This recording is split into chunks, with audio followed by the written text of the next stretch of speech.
A girl took a babysitting job, planning to look after 2 kids for just a few hours, but that evening quickly turned into a real-life horror story. The terrifying events that followed sent shockwaves through the entire town, forcing detectives to dedicate all their resources to solving the mystery. In the end, they uncovered a chilling truth that stunned the entire nation. Karen Slattery was born on September 18, 1969 in New York. She had an older brother and loving parents who were devout Catholics. When Karen was just a year old, the family decided to move to Florida, eventually settling in a suburban town called Boynton Beach. As she grew older, Karen started attending the local Catholic school and got involved in various activities like softball, swimming, and gymnastics. Living in a coastal town, she and her friends often spent time at the beach, soaking up the sun and enjoying the warm ocean waters. A few years after their move, Karen's younger sister was born, and the two became very close. Her little sister looked up to her, mimicked all of her interests, and basically saw Karen as a role model. At 14, Karen started high school, which had a special babysitting program. The idea was simple. Parents who needed a babysitter for their kids would contact the school, and they would assign a student from the program who had attended the necessary training. For Karen, this was a great opportunity to earn her first bit of money. She loved kids and had plenty of experience looking after her younger sister, so she signed up right away. Karen quickly gained respect and trust from the local families. They loved her as well as their kids, so she always had plenty of babysitting jobs lined up. At the same time, she excelled in swimming and planned to use her athletic skills to secure a college scholarship after high school. On March 24, 1984, Karen was scheduled to babysit 2 girls whose parents had hired her many times before. Although Karen initially wanted to spend that weekend with her friends, and even considered turning down the job, she decided against it. One of her close friends had recently moved to another state, and Karen was eager to visit her during the upcoming break. To afford the trip, she needed to save up for the plane tickets. That evening, Karen's mom drove her to the family's house where she'd be babysitting. The parents welcomed Karen, reminded her to lock all the doors, and left for the night. For the next few hours, Karen and the girls had a great time. They played games, watched cartoons, had dinner, and around 9:30 p.m., Karen tucked them into bed. She then went back to the living room and called her best friend. The two chatted about their plans for the next day. Her friend's dad had gotten them tickets to a baseball game, and they were both really excited.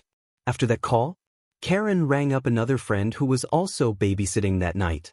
They exchanged stories about how their evenings were going, and Karen mentioned she was heading to the kitchen to grab something to eat. She promised to call back in a few minutes, but that call never came. Since it was already late, her friend just assumed Karen had fallen asleep. Around midnight, the girls' parents arrived home and immediately noticed something odd. The porch light was off, even though they always left it on at night.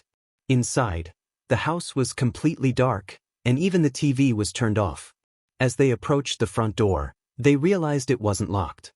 Assuming Karen might have forgotten to lock it, they entered the house and started calling her name, but there was no response. They began turning on the lights, and when they reached the kitchen, they were met with a horrifying sight. A massive pool of blood covered the kitchen floor. The phone, which hung on the wall nearby, was dangling from its cord, and a long trail of blood led from the kitchen down the hallway toward the bedrooms where the children were sleeping. Both bedroom doors were closed, but they noticed light coming from under one of them. Fearing someone might still be inside, the father told his wife to run to the neighbors and call the police. He stayed behind, torn between wanting to check on his daughters and dreading the possibility that they might already be dead, so he couldn't bring himself to open the door. A few minutes later, a patrol officer arrived on the scene. He instructed the father to wait outside and began searching the house. Opening the door to the girls' bedroom, he found them both lying in bed, both sound asleep and unharmed. The officer carefully picked them up and carried the girls outside to their parents, who were overwhelmed with relief that their children were safe. But their relief quickly turned to dread as they remembered about Karen and informed the officer that there was another girl inside the house. The officer went back and followed the trail of blood, which led to the master bedroom door. When he opened it, he discovered a body on the floor. He checked for a pulse, but there was none.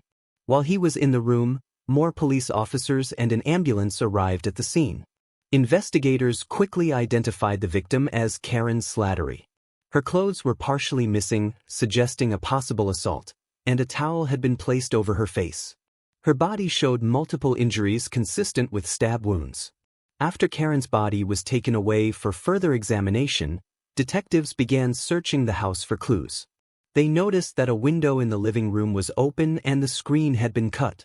They also found boot prints and trampled vegetation outside several windows, indicating that the perpetrator might have been watching Karen from outside before cutting the screen and breaking into the house. The investigators found a few more unusual clues.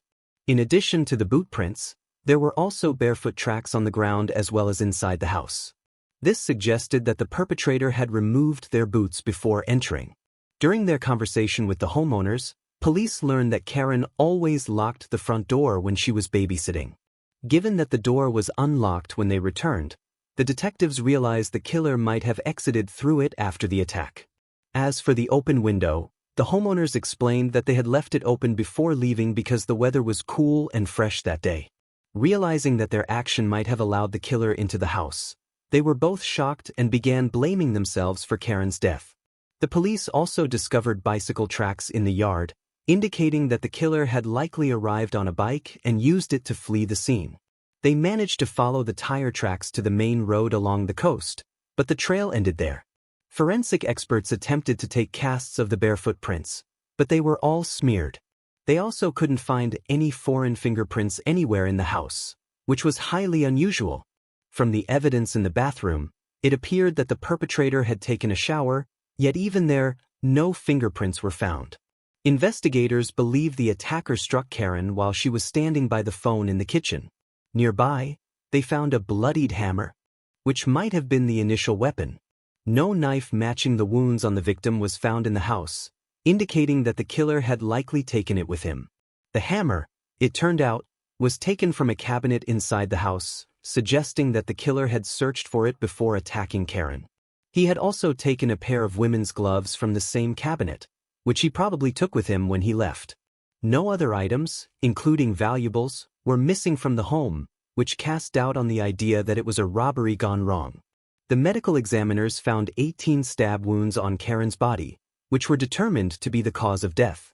They also confirmed that she had been assaulted and found biological material on her body, but DNA analysis was still in its infancy at the time and wasn't widely used. Interestingly, a piece of chewing gum was found stuck to her shorts. Karen had recently had her braces removed and was excited to finally be able to chew gum again. But the experts were puzzled about how it ended up on her shorts, speculating that the killer might have placed it there. With no other substantial leads, the police turned to the public for help, asking for any information about suspicious men who might be riding bicycles and behaving oddly around town. Investigators also began looking into individuals with prior records for breaking and entering, hoping to find a connection to the crime. The news of Karen's murder sent shockwaves through the entire town. Parents became fearful, convinced that a dangerous criminal was on the loose, and stopped letting their children go anywhere alone.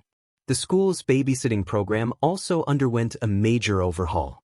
What used to be a common practice of having students babysit in the children's homes was now deemed too risky. From then on, the girls were instructed to be vigilant at all times, double-check all windows and doors, and if possible, work in pairs. It was even suggested that parents drop off their children at the babysitter's house instead and pick them up afterwards. The local police department dedicated nearly all of its resources to the case, as the community demanded to catch the killer as quickly as possible. They tried to speak with the girls Karen had been babysitting, hoping they might have seen something. One of the girls mentioned being woken up by a man with blood on his face, but she couldn't remember any details. As for the parents, a theory quickly emerged that they might somehow be involved in the murder. The suspicion was largely driven by the fact that they had the opportunity to commit the crime, even though no clear motive was apparent. The suspicions only grew when the family moved to another state just 2 days after the incident. Soon, the police had another suspect. One of the officers was investigating a completely unrelated case involving the burglary of a mobile home. When the detective tracked down the culprit, He discovered that the suspect had been getting around on a bicycle. But that wasn't all. Traces that looked like blood were found on one of the bike's handlebars, and a piece of gum was lodged in the spokes. The gum was the same color as the one found on Karen's shorts. The investigators sent the bike to the lab and began considering the possibility that Karen's murder might have been the result of a botched burglary. However, the lab results showed that the gum was a different flavor, and what they thought was blood on the handlebar turned out to be just paint. As the police continued their search for the killer, Karen's friends and family organized a fund to offer a reward for information leading to an arrest, starting with $10,000. The amount quickly grew to $30,000 and eventually to $50,000. The community was eager to bring the perpetrator to justice, not only to find closure for Karen's family, but also for their own safety. This significant amount of money led to thousands of calls flooding into the police department, and officers tried to follow up on every lead. A large number of people urged them to investigate the parents of the girls Karen had been babysitting, believing they might be involved in the murder.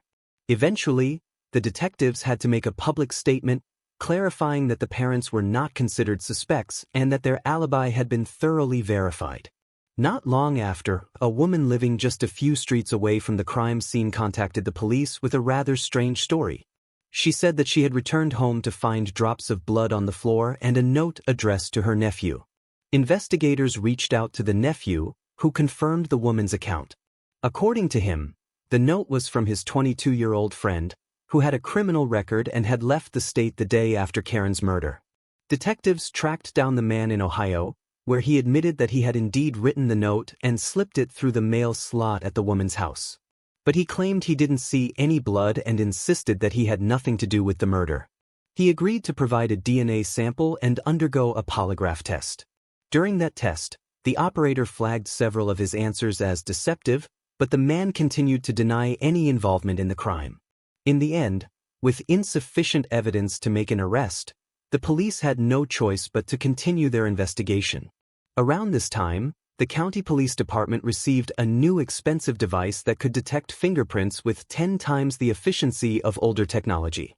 The investigators working on Karen's case requested to borrow the device and decided to re-examine the crime scene. This time, they managed to uncover dozens of new fingerprints. However, after running them through their database, the experts concluded that all these prints belonged to the family members and their friends. In the next few weeks, the police followed up on thousands of leads and investigated numerous suspects, but nothing led to a breakthrough. The situation was further complicated by the fact that crime rates in the city had nearly reached record highs that year. The number of murders, assaults, and other crimes had significantly increased, putting additional strain on the police force. At one point, the police even recommended that parents submit their children's fingerprints to make it easier to locate them in case of a kidnapping, and many people responded to this request. For a while, there were no significant developments in Karen's case, but 2 months after the murder, everything changed. On May 29th, police discovered the body of 38-year-old Georgiana Wardens in her home, just a few miles from Karen's town. Georgiana was found on her bed with a pillow covering her face, and a hammer was lying nearby. The house showed numerous signs of a struggle, including traces of blood on the bed and in the bathroom, as well as indications that the perpetrator had taken a shower. Investigators determined that the killer likely entered the house through a window. Medical experts found that Georgiana had been assaulted and recovered biological material from the body. The detectives couldn't help but notice the striking similarities between this murder and Karen's. It was almost a replica. Georgiana's 2 daughters were in the house that night, but the attacker left them unharmed and they heard nothing. Everyone suspected that the same person was responsible for both crimes, but once again, no fingerprints were found at the scene. At the end, experts decided to examine a book found next to the bed, checking all of its pages for fingerprints. They hoped the killer might have touched it during the murder, so they used the expensive new device to analyze every page. And this effort paid off. They discovered a foreign fingerprint on page 43, which could potentially belong to the murderer. In 1984, there were no digital fingerprint databases, but the detectives were able to compare this print with those of all suspects, hoping for a match.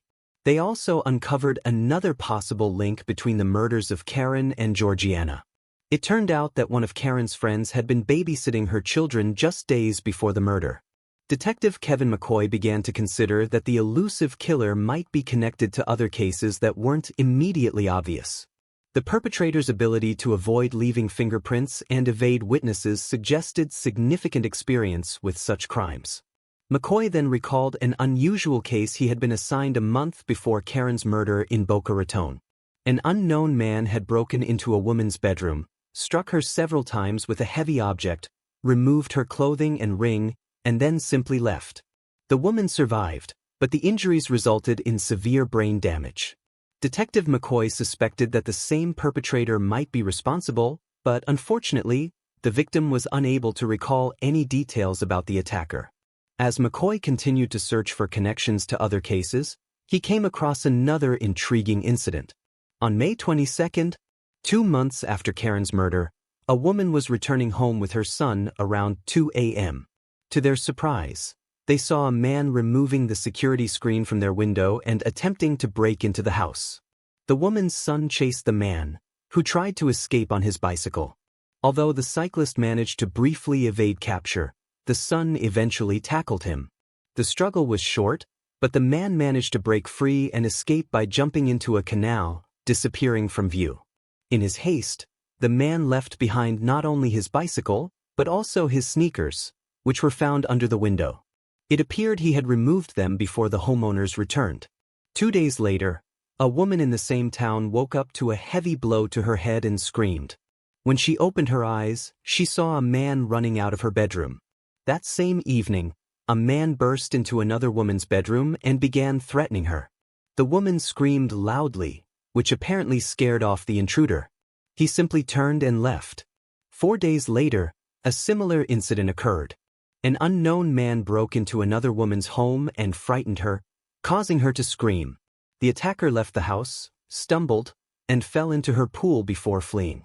Detective McCoy believed all these incidents were connected and soon focused on a new series of crimes.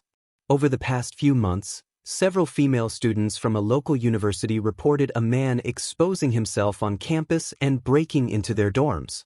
They all described him as a white male of average height with short, dark hair, and the police created a composite sketch of the suspect.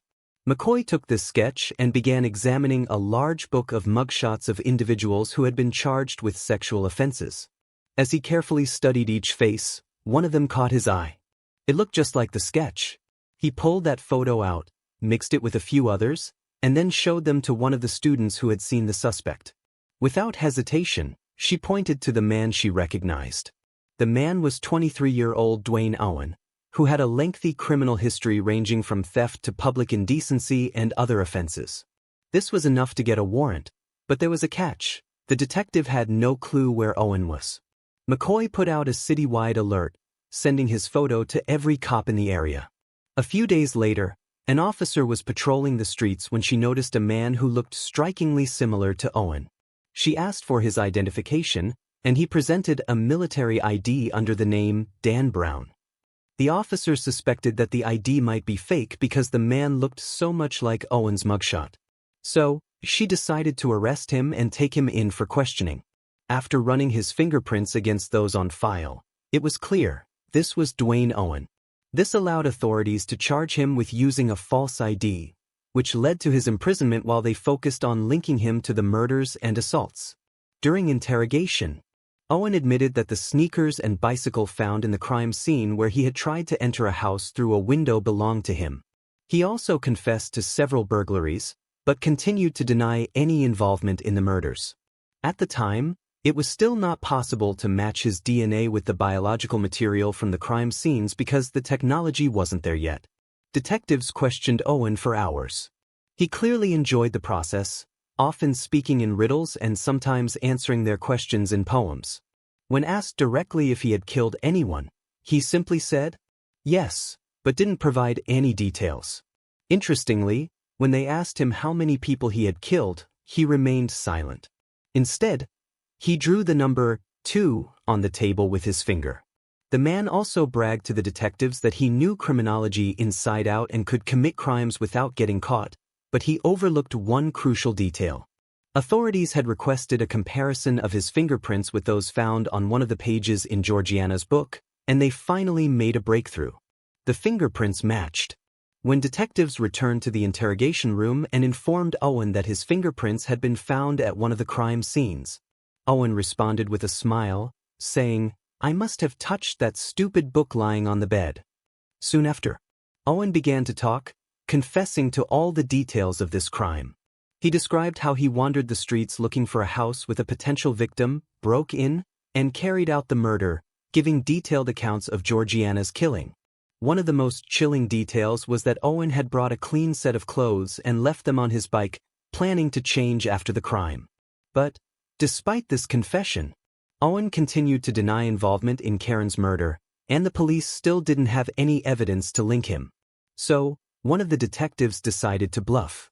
He took Owen's footprints, but none of the footprints at Karen's crime scene matched because they were all smudged. The detective then decided to try a little trick. He took some random photo of a bloody footprint and placed it next to Owen's footprint. Then he told Owen they had a match and now had proof he was in the house. To the detective's surprise, the bluff worked. Owen looked at the photos and admitted they did look alike. Not long after, he started confessing. According to Owen, he had been riding his bicycle around the area when, around 8 p.m., he saw Karen through a window and decided to kill her. First, he went to a bar, had a drink, stayed for a while, and returned to the house after dark. He watched the victim through the window for some time before removing his socks and putting them on his hands to avoid, leaving fingerprints on the window frame. Once inside, he hid in a closet, where he found a pair of women's gloves and a hammer. After a while, he saw Karen go to the kitchen and pick up the phone. Owen panicked, thinking she might have spotted him and was calling the police. He jumped out of his hiding place, attacked her, and dragged her into the master bedroom to assault her. Owen then took a shower, gathered his bloody clothes, and went outside to hide them in nearby bushes. He mocked the detectives, saying they had done a poor job because they hadn't checked all the bushes in the area. As for the knife, he rode his bicycle to the ocean and threw it into the water. After disposing of the evidence, he went home where he lived with his brother and another roommate. He set the kitchen wall clock back by 2 hours and made a lot of noise until both roommates woke up. When they came out and asked him to be quiet, Owen apologized and said, "What time is it now?" Both men looked at the clock and saw the wrong time. Owen hoped this would give him an alibi if the police questioned his roommates. After his confession, Owen was charged with the 2 murders and went to prison awaiting his trial. As investigators dug into Dwayne Owen's background, they uncovered a troubling history. Owen grew up in extremely troubled circumstances. His parents, who struggled with alcohol and drug abuse, died when he was a child. As a result, he and his brother were shuffled between several foster homes. When Owen grew up, he briefly served in the military and then took criminal justice classes in college. He later confessed that he had hoped to become a police officer, but a minor criminal record dashed those dreams. Frustrated by his thwarted ambitions, he chose to take a different path. After being charged with the murders, Owen also admitted to numerous other crimes, including assaults, indecent exposure, voyeurism, as well as breaking and entering. At the same time, he insisted that Karen and Georgiana were the only victims he had killed. While he was awaiting trial, Owen almost managed to escape from prison. He got inside a trash bin, hoping it would be loaded into a truck and taken out of the facility. Fortunately, prison guards discovered him before he could make his escape. The trial for Karen's murder began a year later. Owen refused to admit guilt, and his lawyers claimed that his confessions had been coerced and that his rights had been violated. But when the full confession tapes were played in court, there was no doubt about his guilt. In the end, Owen received 2 death sentences, one for Karen's murder and one for Georgiana's. In addition to the murder charges, he was also given 6 life sentences for his other crimes. Since then, Owen has been awaiting the execution of his death sentence, but his story didn't end there.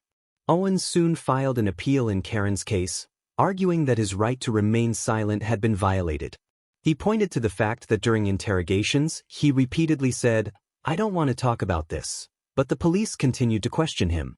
To everyone's surprise, the court accepted his appeal, and all charges in that case were dropped.